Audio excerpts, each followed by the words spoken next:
In the 1930s, Dr. Wilhelm Reich, a prominent Austrian physician and psychoanalyst, discovered a powerful new physical energy, and for the next 2 decades, devoted his life to the investigation of its laws and properties. He confirmed the existence of this energy in the human body, verified its presence in the atmosphere, developed instrumentation to observe and collect it, and harnessed it for a variety of purposes, from cancer treatment to motor power to weather experimentation. Reich called his discovery orgone energy.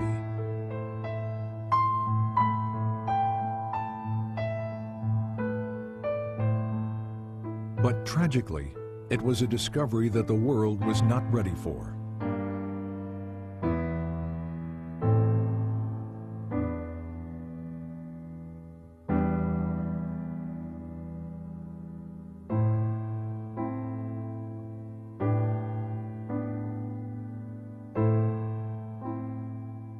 Wilhelm Reich was born in 1897 in Galicia, the easternmost part of the Austro-Hungarian Empire, now the Ukraine. He grew up in Bukovina on a large farm operated by his father. Until he was 13 years old, Reich was educated at home by tutors.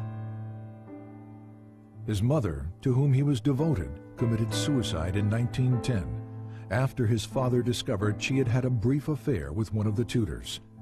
His father died 4 years later from tuberculosis. That same year, 1914, the First World War broke out. Within days, Russian troops swept through Bukovina. Reich narrowly escaped being sent to Russia as a hostage and had to flee his home. Later he wrote, "I never saw either my homeland or my possessions again. Of a well-to-do past, nothing was left." For the next 4 years, Reich served in the Austrian army, experiencing what he called the war as a machine. In 1918, the war finally ended. Germany and Austria were defeated. The Austro-Hungarian Empire was broken up, and Bukovina became a part of Romania. Alone, homeless, and intellectually starved after 4 years of war, Reich entered the medical school at the University of Vienna.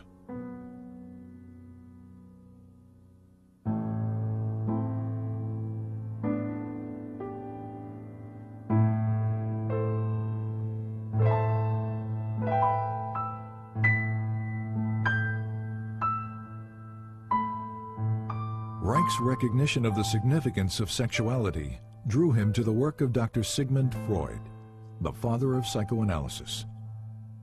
Soon he was considered one of Freud's most promising students. Freud had discovered that neuroses are caused by the conflict between natural sexual instincts and the social denial and frustration of those instincts. Freud had also hypothesized the existence of a biological sexual energy in the body. He called it libido, and described it as something which is capable of increase, decrease, displacement, and discharge, and which extends itself over the memory traces of an idea like an electric charge over the surface of the body. But as the years passed, Freud and his followers diluted much of this concept, reducing the libido to little more than a psychological energy or idea. By 1925, Freud had concluded that the libido theory may therefore, for the present, be pursued only by the path of speculation. Reich's clinical observations, however, demonstrated that sexual energy was more than just an idea, and that sexual satisfaction, in fact, alleviated neurotic symptoms. He discovered that the function of the orgasm is to maintain an energy equilibrium by discharging excess biological energy that builds up naturally in the body. If that discharge function is disturbed, as it proved to be in all his patients, this energy continues to build up without adequate release, stagnating and fueling neurotic disorders. Reich's orgasm theory set him apart from his colleagues because it indicated that the libido was a real physical energy that possibly might be measured quantitatively. His clinical work also led to new therapeutic techniques designed to discover and eliminate any impediments to the flow and discharge of this energy. But the widespread existence of human misery forced Reich to conclude that the solution to the problem of neuroses was not treatment, it was prevention. You have to revamp your whole way of thinking, said Reich, so that you don't think from the standpoint of the state and the culture, but from the standpoint of what people need and what they suffer from. Then you arrange your social institutions accordingly. Freud, on the other hand, maintained that culture takes precedence, that sexual instincts must be adapted to the existing social structure. These conflicting positions led to an eventual break between Reich and Freud. In Vienna and later in Berlin, Reich devoted much of his time and money educating working-class people about the essential role of sexuality in their lives. I had 6 clinics in Vienna, said Reich, where people came and received advice once or twice a week. To provide medical and educational help was its purpose. To reach the greatest number of people, he worked within the socialist and communist parties to promote sex education, birth control, divorce rights, and better housing.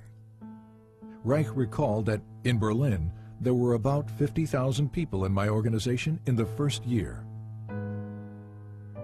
Reich was also very outspoken about Germany's turbulent political climate. Unlike most members of the Berlin Psychoanalytic Association, Reich openly opposed the rise of the Nazi Party.